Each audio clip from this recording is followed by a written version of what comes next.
Seoses Tamme gümnaasiumi lahutamisega põhikooli ning keskkooli osaks toimus juba detsembris meeleavaldus. Nüüdseks on kooli eest välja astunud ka kooli vilistlased ning mitmed tuntumad isikud.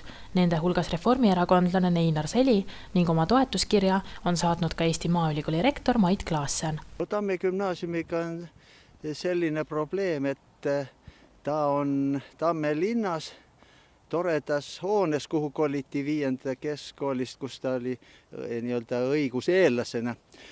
Oli oma aeg päris paras, aga nüüd on lapsed hakanud tahtma kõik loodusained seal ja meditsiiniaineid süvendatult õppima ja nüüd on suur tung sinna, nii et põhikooli osa on kasvanud üle pea.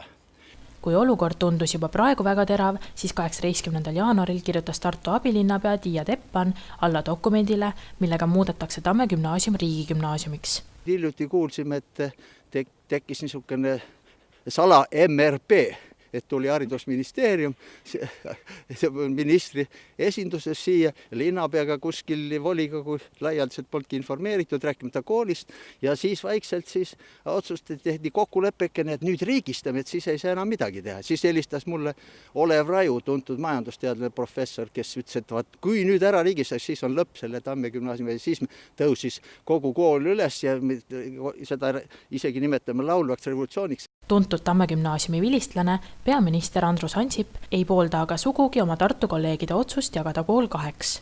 Mina Tamme gümnaasiumi vilistlasena eelistaksin muidugi olukorda, kus Tamme gümnaasium ka tulevikus jätkaks sellisena, nagu ta siiani on minu meelest väga hästi hakkama saanud.